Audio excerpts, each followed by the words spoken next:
વિડિયોની અંદર આપણે જે દાખલાઓ જોયા એ દાખલા નંબર 12 નો અભ્યાસ કર્યો.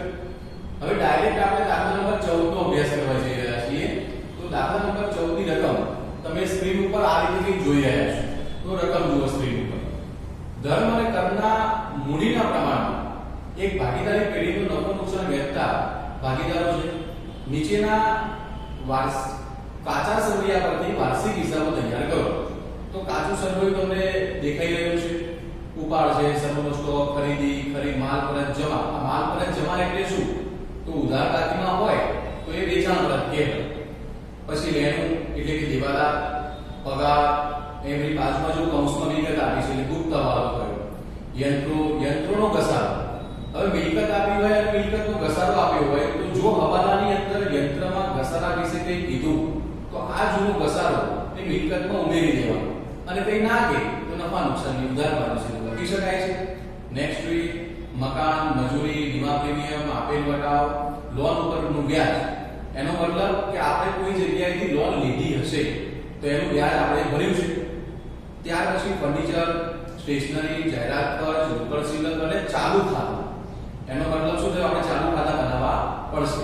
નેક્સ્ટ જમા બાકીમાં જો મૂડી ખાતામાં ધર્મ કર, વેચાણ, માલ પરત ઉધાર. માલ પરત ઉધાર એટલે શું? તો જમા બાકીમાં હોય આવું તો ખરીદ પરત કહેવાય. દેવું એટલે કે લેણદાર. મજૂરીના બાકી દેવા એટલે ચૂકવવાની બાકી મજૂરી. ધર્મની લોન, જો આ ભાગીદારની લોન આવી. હવે ભાગીદાર જ્યારે પેઢીને લોન આપે તો એના બદલામાં પેઢી અને જો હવાલામાં જોગવાઈ ના હોય તો 6% લેખે વ્યાજ આવે. એટલે આપણે ઉધાર બાકીમાં જોયું લોનનું વ્યાજ જોયેલું આપણે. તો એ લોનનું વ્યાજ આ ધર્મની લોનનું વ્યાજ હશે. ત્યાર પછી મળેલો વટાવ, બેંક ઓવરડ્રાફ્ટ અને છેલ્લે ચાલુ ખાતું કરવું. મતલબ ચાલુ ખાતું છે આ લેવા. હવે હવાલામાં સ્ક્રીન ઉપર દેખાય છે. પહેલો હવાલો આખર સ્ટોક 21,000 છે જેમાં સ્ટેશનરીના સ્ટોકના 2,000 સમાઈ લીધા છે. યંત્ર પર ઘસારાનો દર વધારીને 10% કરવાનો છે. યંત્ર પર ઘસારાનો દર વધારવાનો છે. મતલબ કે જૂનો ઘસારો તમને ઉધાર બાકીમાં આપેલો હતો એ યંત્રમાં ઉમેરી દેવાનો, નવી કિંમત લાવવાની અને એના પર ઘસારો કરવાનો. 1,000 નું ઉધાર વેચાણ ભૌતિક ખરીદ પરતમાં લખાઈ ગયું છે.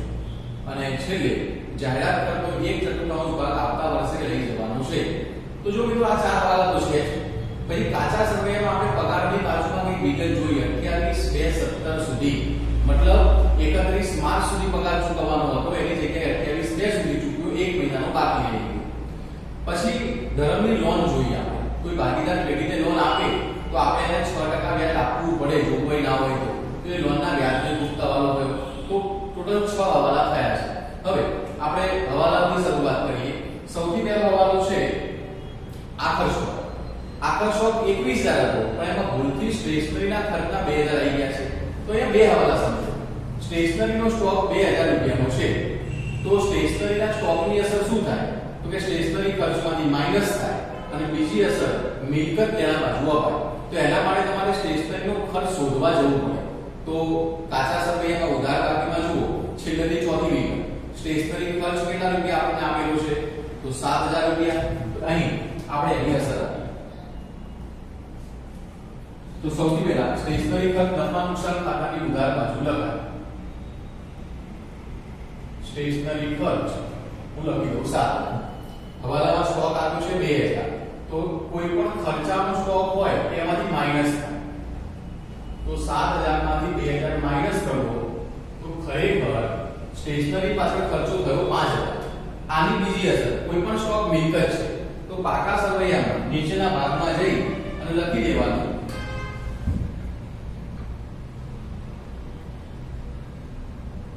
સ્ટેશનરીનો સ્ટોક 2,000. નેક્સ્ટ એ જ હવાલામાં હવે ખરેખર માલનો સ્ટોક કેટલો હતો? 21,000. એમાંથી 2,000 સ્ટેશનરીનો સ્ટોક નીકળી તો હવે જે સ્ટોક વધ્યો માલનો કેટલો વધ્યો? 19,000 રૂપિયા. તો 19,000 રૂપિયા માલનો સ્ટોક વધ્યો છે. આની બે અસર એક વેપાર ખાતાની જમા બાજુ અને એક મિલકત લેણા બાજુ. તો વેપાર ખાતાની જમા બાજુ જઈએ આપણે અને લખીએ આખર સ્ટોક 19,000 રૂપિયા. બીજી અસર પાકા સરવૈયામાં મિલકત બાજુ આના જેમ આખર સ્ટોક 19,000 રૂપિયા. તો તો 21 ની જગ્યાએ 19 2000 સ્ટેશનરીનો સ્ટોક હતો એની અસર આપણે આપી દીધી છે. નેક્સ્ટ સવાલ, યંત્ર પર ઘસારાનો દર વધારીને 10% કરવાનો છે.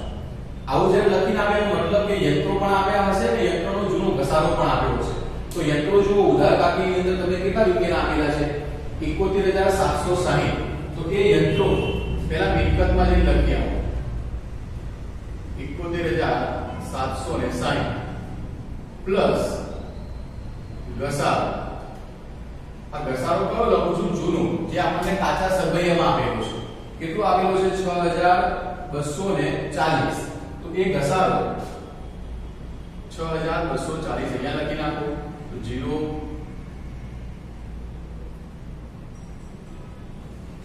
78000 રૂપિયા યંત્રની કિંમત થઈ. હવે આ જે યંત્રની કિંમત થઈ છે એમાંથી તમારે 10% ઘસારો માઈનસ કરવાનો છે, હવાલામાં કીધું છે. તો અહીં 78000 માંથી માઈનસ કરીએ ઘસારો 7800. તો વધ્યા 70200. ઘસારાની બીજી અસર નફા નુકસાન ખાતાની ઉધાર બાજુ પડે. તો નફા નુકસાન ખાતાની ઉધાર બાજુ જઈને યંત્રોનો ઘસારો 7800. પણ સાહેબ અહીંયા અમને આ હવાલો જ ના આપ્યો હોય તો ઘસારાનો તો આપણે સીધે લખે કે ભાઈ યંત્રો 12 ના ખાતામાં 71760 અને આ જે ઘસારો 6240 છે એ યંત્રનો ઘસારો 6240. આટલું જ કરી દેવાનું. પણ હવાલો આપ્યો હોય અને જૂનો ઘસારો પણ હોય તો જૂના ઘસારાને મિલકતમાં એડ કરવાનો અને પછી આ રીતે અસર આપવાની રહેશે. નેક્સ્ટ સવાલ, રૂપિયા 1000 નું ઉધાર વેચાણ ભૂલથી ખરીદ પરત નોંધમાં લખેલું છે. હવે ખરીદ પરત નોંધમાં લખેલું એટલે ખરીદીનો સંબંધ કોની જોડે હોય? લેણદાર. બીજું હતું શું? વેચાણ. એટલે વેચાણનો સંબંધ કોની જોડે હોય? દેવાદાર. તો ચાર વસ્તુમાં મારે અસર આપવાની છે. ખરીદી તો લેણદાર, વેચાણ તો દેવાદાર અને ખરીદ પરત અને વેચાણ પરત લખી દઈએ ભેગા ભેગું. તો જો મિત્રો અહીંયા સૌથી પહેલા અહીંયા બે વસ્તુ શોધી નાખો. ખરીદી, વેચાણ, લેણદાર, દેવાદાર, ખરીદ પરત, વેચાણ. આટલું પહેલા લખી દઈએ અને પછી હવાલો ગણીએ. તો ઉધાર અહીંયા આપણે જે લખતા હોઈએ તો આપણને ખબર છે. ચલો ભાઈ ખરીદી જે છે એ અહીંયા એમાંથી ખરીદ પરત કેવું થાય? માઈનસ થાય. વેચાણ અહીંયા એમાંથી વેચાણ પરત કેવું થાય? માઈનસ થાય. આપણને ખબર હોવી જોઈએ વસ્તુ ક્યાં લખાય. જેમ કે દેવાદાર, દેવાદાર મિલકત છે તો પાકા સરવૈયામાં મિલકત લેણા બાજુ આવે. લેણદાર દેવું છે તો પાકા સરવૈયામાં મૂડી દેવા બાજુ આવે. હવે રકમ શોધવાની રહી તો ઉધાર બાકીમાં જુઓ. સૌથી પહેલા ખરીદી ત્રીજા નંબરની બાકી આપણને આપી છે 80000 રૂપિયા. તો અહીં ખરીદીની રકમ હું લખી દઉં છું 80000. એ ખરીદીની નીચે જો માલ પરત જમા, આ માલ પરત જમા એટલે વેચાણ પરત, એની રકમ આપણને આપી છે 3000 રૂપિયા. તો અહીં વેચાણ પરતમાં 3000. હવે મારે શોધવું છે વેચાણ અને ખરીદ પરત. તો વેચાણની રકમ જમા બાકીમાં જુઓ 1,20,000. તો વેચાણ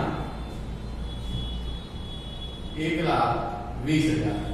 એની નીચે તમે જુઓ માલ પરત ઉધાર લખ્યું છે એ ખરીદ પરત કહેવાય, જમા બાકી હોય એટલે એના 2000.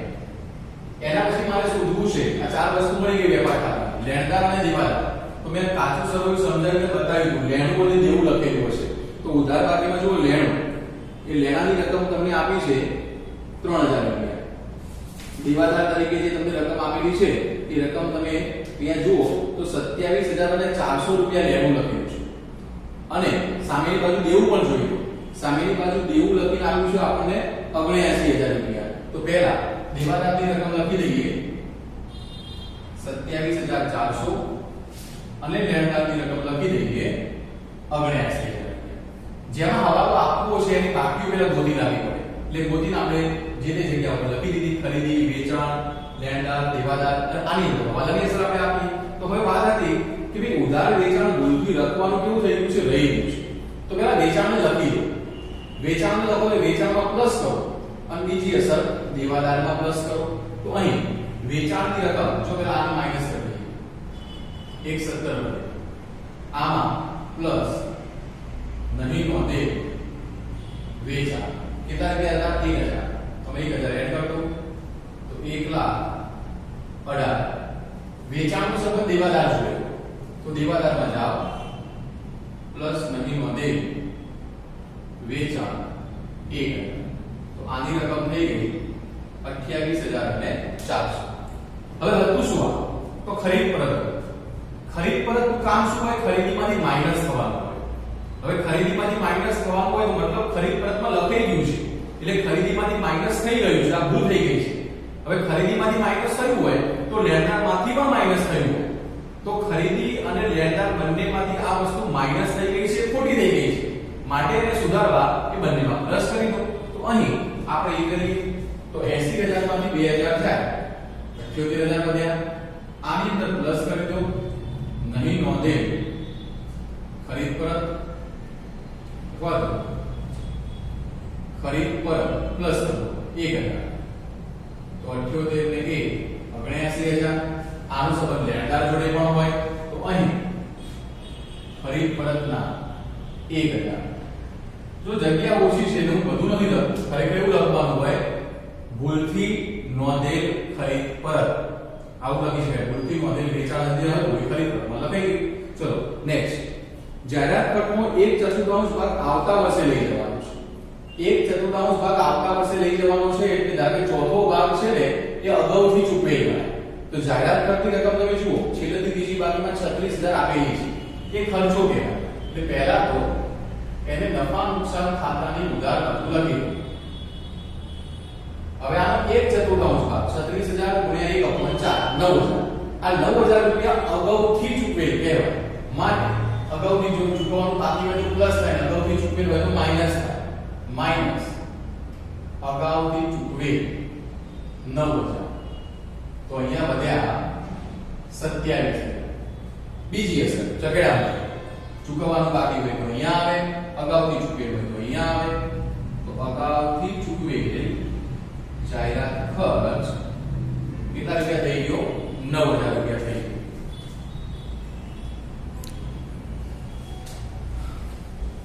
ત્યાર પછી જુઓ મિત્રો, ત્યાર પછીનો જે મુદ્દો છે એ હવાલા પૂરા થઈ ગયા. એક ગુપ્ત હવાલો છે પગાર. પગારની બાજુમાં તારીખ લખી છે 28/2/17. આ દાખલાનું વર્ષ છે 1/4/16 થી 31/3/17. તો આ લોકો શું કર્યું છે? પગાર આપ્યો ખરો પણ 28/2/17 સુધીનો જ આપ્યો. એટલે ચોથા મહિનાથી વર્ષ શરૂ થાય તો 4 5 6 7 8 9 10 11 12 1 અને 2 મહિનાના વર્ષમાં 11 મહિનાનો પગાર ચૂકવાય અને 1 મહિનાનો પગાર ચૂકવવાનો કેવો ગણાયો? બાકી ગણાયો. તો પ્રશ્ન એ છે કે 1 મહિનાનો પગાર કેટલો? તો આપણે ચૂકવ્યો કેટલો? જો ગણતરી જુઓ કરો 27,400 આપેલું છે. પગાર તમને કેટલો આપેલું છે? 13,200 રૂપિયા. તમે પેલા ખાતામાં જુઓ તો અહીંયા નફા નુકસાન ખાતાની ઉધાર બાજુ પેલા પગાર લખી દો 13,200.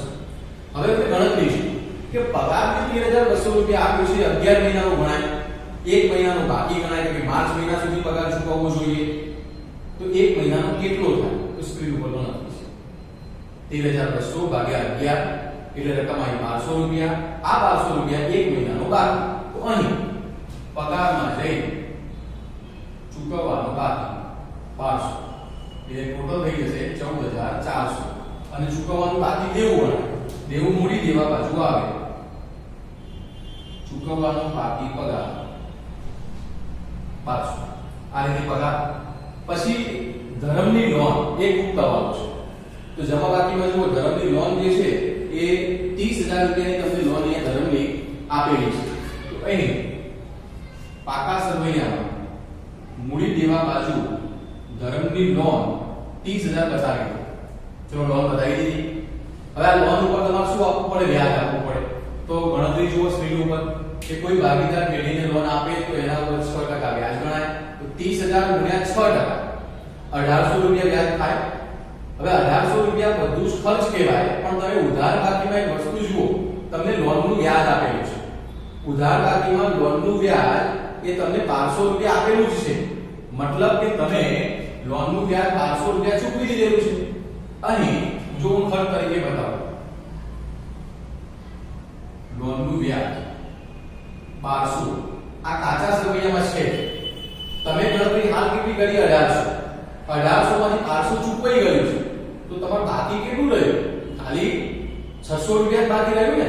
તો 1,800 ગણતરી આવી, 1200 લખેલું છે કાચા સરવૈયામાં, તો 600 રૂપિયા જ બાકી ગણાય. તો અહીં પણ ચૂકવવાનું બાકી 600 એટલે 1200 અને 600 કેટલા થઈ જાય 1800 પણ જેટલું બાકી છે એટલું પાકા સરવૈયામાં જવાનું ચૂકવવાનું બાકી ધરમની લોનનું વ્યાજ 600 તો આ જોવું પડે કે ભાઈ ચલો લોનનું વ્યાજ ગણ્યું પણ વ્યાજ અંદર આપેલું તો નથી ને ધારો કે 1800 લખેલું જ હોત તો આ હવાલો બને જ નહીં કારણ કે વ્યાજ તો ચૂકવાઈ ગયું છે તો અહીંયા ઓછી રકમ હોય તો ચૂકવવાનું બાકી વધારે હોય તો અગાઉથી ચૂકવે હવે બધી બાકીઓ લખી ગઈ તો બાકીમાં સૌથી પહેલા ઉપાડ આપ્યો છે ધરમ અને કરમનો 7500 અને 5000 તો અહીં ચાલુ ખાતું કરાવવાનું છે એટલે ઉપર બે લાઈન છોડ દેવાય ઉપાડ 7500 અને 5 ત્યાર પછી આગળ વધીએ તો શરૂનો સ્ટોક શરૂના સ્ટોકની રકમ